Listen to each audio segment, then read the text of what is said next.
అందరికీ నమస్కారం. నా పేరు వెన్నెల. మీరు చూస్తున్నారు టీవీ 360 తెలుగు న్యూస్ ఛానల్. ఈ రోజు వార్తల్లోని ముఖ్యాంశాలు. ధర్మశాల వేదికగా జరగాల్సిన Punjab Kings versus Delhi Capitals match ఊహించని రీతిలో రద్దయింది. పంజాబ్ కింగ్స్ 10.1 ఓవర్లలో 122 పరుగులు చేసి ఒక వికెట్ మాత్రమే కోల్పోయింది. ప్రియాంశ్ ఆర్య 70 పరుగులు కేవలం 34 బంతుల్లో మంటలు పుట్టించేస్తున్న టైంలో స్టేడియంలోని ఫ్లడ్ లైట్లు ఒక్కసారిగా ఆగిపోయాయి. అందరూ లైట్ సమస్యే అనుకున్నారు.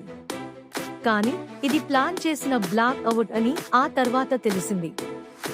భారత్ పాకిస్తాన్ మధ్య ఉద్రిక్తతల మధ్య జమ్మూలో పెరిగిన భద్రతా సమస్యల నేపథ్యంలో అధికారులు ముందు జాగ్రత్తగా మ్యాచ్ను రద్దు చేసినట్టు సమాచారం. ఆపరేషన్ సింధూర్ వల్ల ఏర్పడిన పరిస్థితులే ఇందుకు మూలం. ఐపీఎల్ చైర్మన్ అరుణ్ ధుమాల్ స్వయంగా స్టేడియంలోకి వచ్చి ప్రేక్షకులను సురక్షితంగా బయటకు పంపించారు. ఒకే ఒక స్టాండ్లో మాత్రమే లైట్లు పెట్టి తొక్కిసలాట జరగకుండా పోలీసులు, సైన్యం జాగ్రత్తలు తీసుకున్నారు. బీసీసీఐ అధికారిక ప్రకటనలో చెబుతోంది, భద్రతే మాకు ప్రాధాన్యం.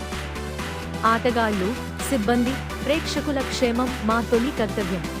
ధర్మశాల నుంచి ఢిల్లీకి ప్రత్యేక రైలు ఏర్పాట్లు కూడా చేసినట్టు సమాచారం. ఆటగాళ్లను 2 బృందాలుగా విడగొట్టి సమీపాన ఉన్న రైల్వే స్టేషన్ నుంచి తరలించే ఏర్పాట్లు జరుగుతున్నాయి. అంతకు ముందు వర్షం కారణంగా మ్యాచ్ 1 గంట ఆలస్యంగా 8:30 ప్రారంభమైంది.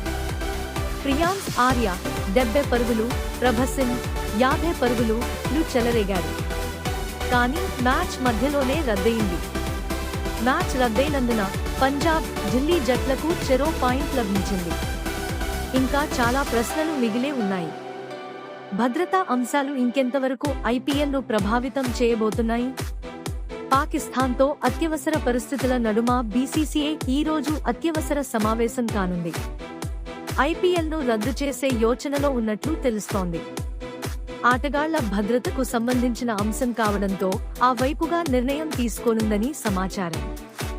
మరిన్ని క్రికెట్ అప్డేట్స్ కోసం మా టీవీ 360 తెలుగు న్యూస్ ఛానల్ను సబ్స్క్రైబ్ చేయండి, లైక్ చేయండి. మీ సన్నిహితులకు తెలియజేయాలంటే షేర్ చేయండి. బెల్ ఐకాన్ కొట్టేయండి. ధన్యవాదములు.